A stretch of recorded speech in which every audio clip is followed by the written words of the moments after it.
pembuatan kolam dari ember. Nah, pembuatan kolam dari ember ini sebenarnya lebih mudah, lebih praktis dibanding kita membuat kolam terpal. Karena dari ember ini tergantung dari keinginan kita mau ukuran berapa embernya. Tapi kolam ember ini khusus untuk memelihara ikan lele. Karena apa?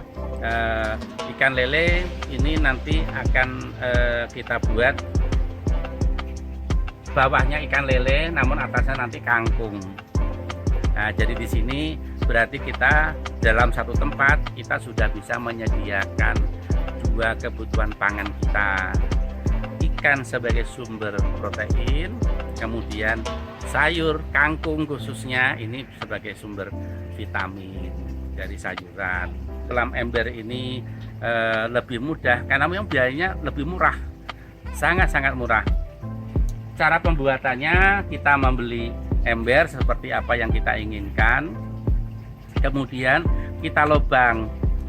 Kalau kita lubang ini lubangnya ini enggak pakai apa namanya, ini bisa kita lubang dengan besi kita bakar atau pisau yang runcing kita bakar, kemudian kita tusukkan, kita putar, maka akan lubang. Kita buat supaya keran ini bisa masuk, dan supaya tidak bocor, kerannya ini kita lapis dengan ban bekas itu kita lubang, kemudian kita untuk alas supaya air tidak bocor. Nah, tujuannya keran ini kita buat itu tatkala kita suatu saat mau mengganti air, tinggal buka kerannya saja, airnya sudah bisa keluar dan bisa untuk menyiram tanaman-tanaman yang lain, baik tanaman sayuran maupun tanaman hias yang lain seperti itu.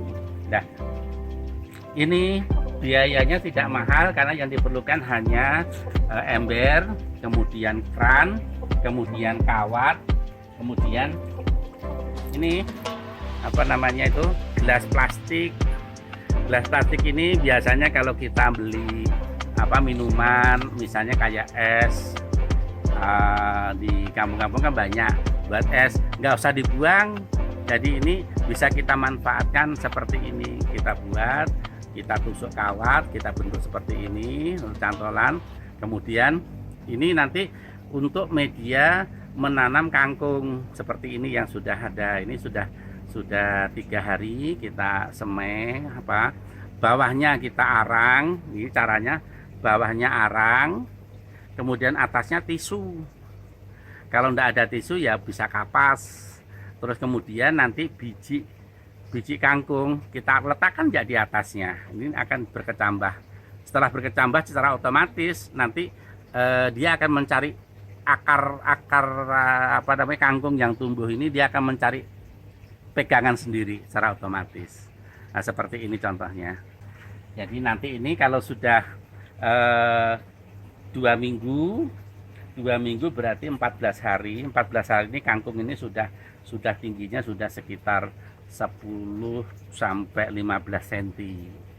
Nah, kemudian mengapa ini harus ikan lele? Karena kalau ikan lele ini dia tahan dengan air yang keruh.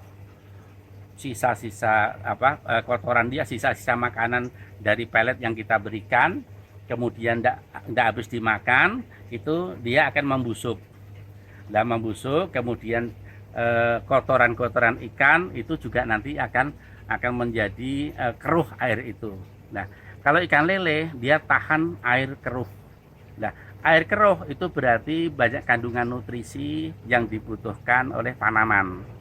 Nah, dari itu makanya air keruh itu nanti nutrisi air keruh itu akan menjadi pupuk untuk tanaman, sumber pangan sumber pangan kangkung. Nah, jadi nanti secara otomatis, secara alami air itu akan lambat keruhnya karena yang keruh itu diisap oleh akar kangkung, tanaman kangkung. Seperti itu. Ya, berarti kalau kita membuat kolam dari ember ini lebih menguntungkan karena apa?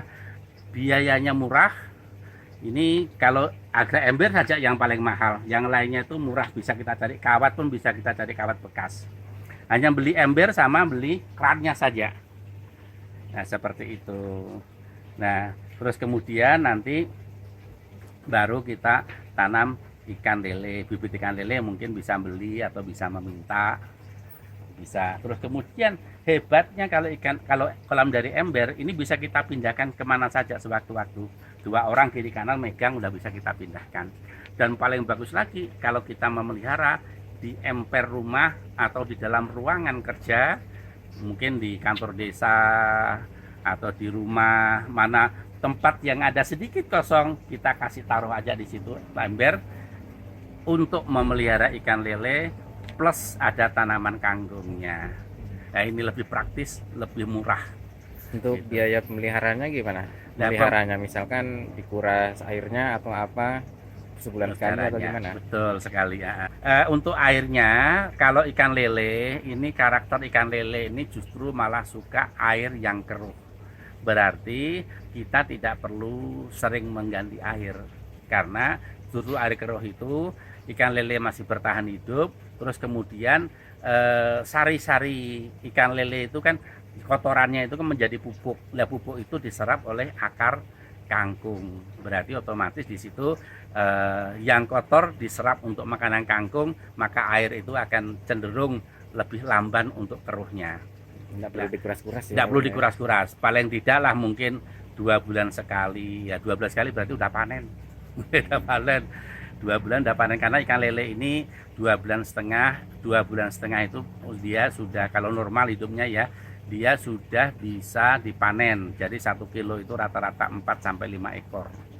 Ini yang sedang untuk bisa dikonsumsi. Nah, seperti itu. Nah, terus kemudian dalam pemeliharaan ikan lele ini juga setiap bulan harus kita seleksi. Karena apa? Karena ikan lele ini termasuk ikan kanibal. Kawannya sendiri bisa dimakan apabila dia lapar. Maka setiap 1 bulan itu harus kita seleksi, yang besar kita kumpulkan dengan yang besar, yang kecil kita kumpulkan sendiri dengan yang kecil. Nah, yang kecil ini mengapa dia kecil? Karena dia biasanya tidak mampu bersaing dengan kawannya untuk makan itu. Jadi yang besar itu berarti makannya kuat dia, makanya dia cepat besar. Yang kecil makanya harus kita pisahkan yang kecil, kita kasih pemeliharaan khusus, kita ngasih makan yang cukup supaya nanti besarnya hampir sama dengan yang sudah besar ini. Makanya harus kita pisahkan setiap 1 bulan kita pisahkan. Terus 2 bulan kemudian juga harus kita seleksi lagi yang besar dengan yang besar, yang kecil yang udah besar ini yang besarnya sama kita kumpul jadi satu. Nah, seperti itu. 2 bulan setengah udah bisa kita panen, kita konsumsi. Untuk 1 ember itu kira-kira berapa nampung ikan lele berapa? Baik, kalau 1 ember tergantung dari besar kecilnya ukuran ember. Kalau ember ini ukurannya medianya berapa? Ini kita isi 100 ekor. Yang sebesar ini embernya, ini kita isi 100 ekor. Karena dalam 100 ekor pemeliharaan 1 bulan itu kan nanti harus ada yang kita sisihkan.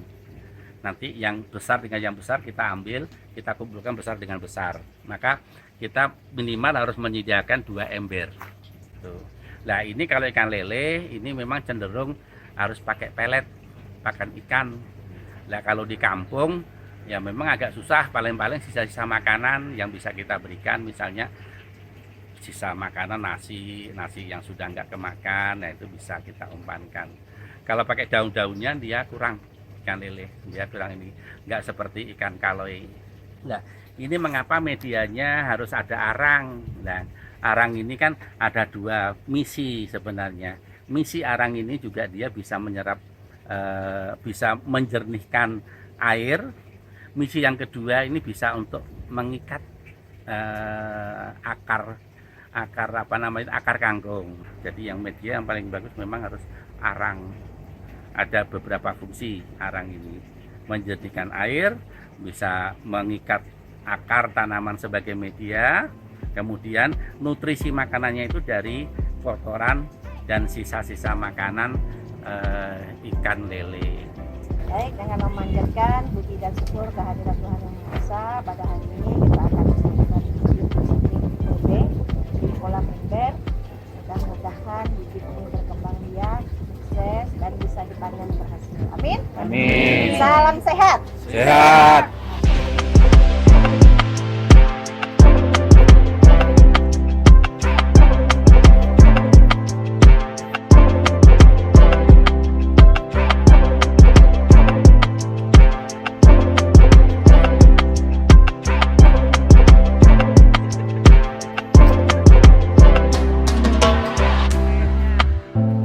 Cara manajemen dalam pemeliharaan ini ikan lele cepat panen, ikan kaloy agak lambat panen, tapi biaya pengeluaran untuk operasional untuk pemeliharaan ikan kaloy cenderung lebih murah, paling murah karena kita umpan daun-daunan dia sudah mau makan dan bisa berkembang.